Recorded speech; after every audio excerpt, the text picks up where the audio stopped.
Students, जैसा कि chapter 1 हम लोगों का कंप्लीट हो गया था और चैप्टर 1 में जो क्वेश्चन था वो आप लोगों को होमवर्क मिला था। तो बहुत सारे लोगों ने होमवर्क कंप्लीट किया है, बहुत से सारे लोगों ने नहीं किया है। तो जिसने इसने कंप्लीट कर लिया है वो सबमिट करोगे, ठीक है। वो सारे जा करके क्लासरूम गूगल क्लासरूम में जो लास्ट क्लास मैंने होमवर्क दिया था उसमें आप लोग सबमिट कर दोगे, ठीक है। तो चलो आज का न्यू चैप्टर है chapter number 2, working in window. तो ये चैप्टर के बारे में आज समझ लेते हैं कि ये होता क्या है।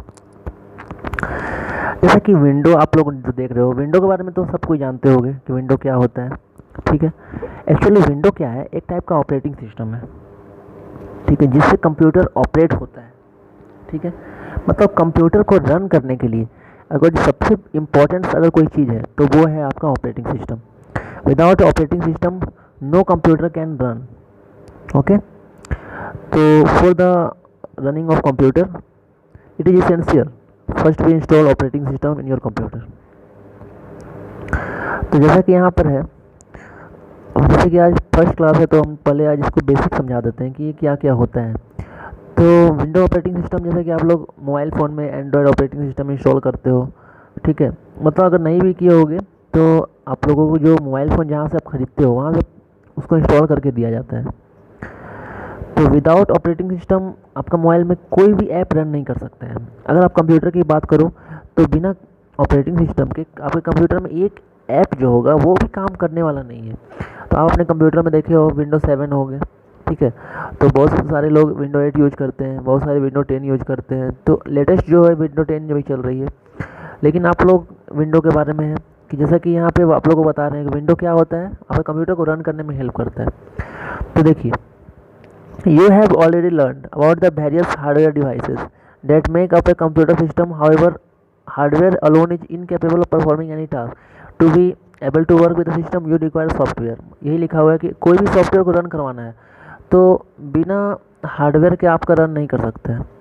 अगर सॉफ्टवेयर सपोज यहाँ सॉफ्टवेयर हार्डवेयर की बात आती है, तो अगर सपोज मान लो कि आपको यूट्यूब ओपन करना है, तो अब जब तक कीबोर्ड से आप यूट्यूब को टाइप नहीं करते हो, प्रेस नहीं करते हो, या माउस से उसको नहीं मतलब पॉइंट रोटेट नहीं करते हो, तो वो रन कैसे करेगा, नहीं करेगा।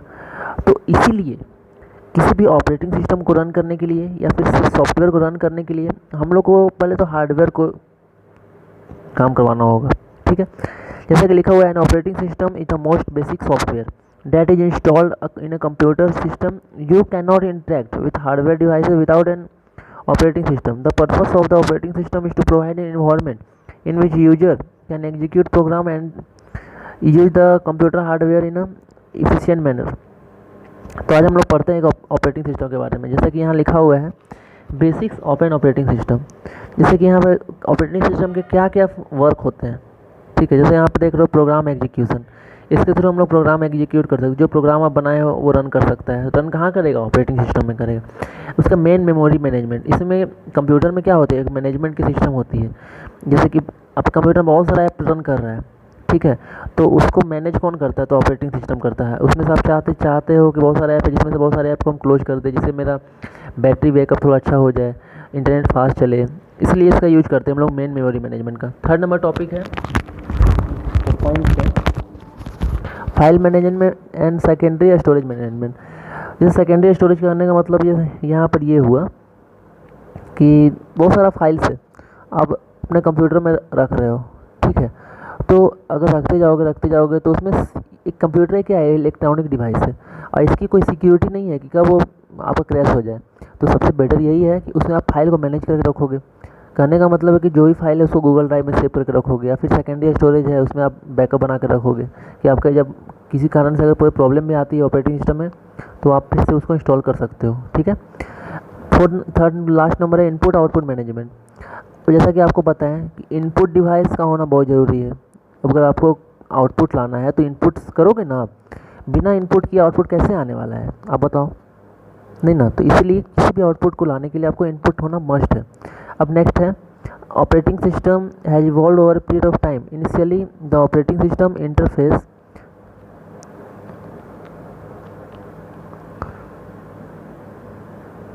generate output. Operating system interact with various devices driver to get this done। अब यहाँ पर हम लोग पढ़ रहे हैं, ठीक है, जैसे कि CUI है और एक GUI है, दोनों के बारे में पढ़ते हैं। सबसे पहले CUI क्या है? The operating system has evolved over a period of time. Initially the operating system were CUI in which the user had to write text based command to perform task on a computer, ठीक है। तो हम लोग को कोई भी text लिखना है। अब इससे कंप्यूटर में क्या दो चीज़ें होता है, एक होता है कैरेक्टर बेस्ड और एक होता है ग्राफिक्स बेस्ड। तो कैरेक्टर बेस्ड मतलब कोई जो टेक्स्ट हम लोग टाइप करते हैं ABCD जो आप देख रहे हो टेक्स्ट है, और ग्राफिक्स क्या है, कोई इमेज फाइल होते हैं, ठीक है, जिसको कंप्यूटर अच्छे से रीड करता है, उसको ग्राफिक्स सब समझ में आ ही रहा होगा, वीडियो क्लिप्स हो गए, इमेज फाइल, ये सब ग्राफिक्स में आते हैं, ठीक है। तो उसको हम लोग ग्राफिकल यूजर इंटरफेस बोलेंगे। अब हिस्ट्री ऑफ विंडो देखो, विंडो के सबसे पहले 1985 में लॉन्च हुई थी, जो कि 1.0 थी।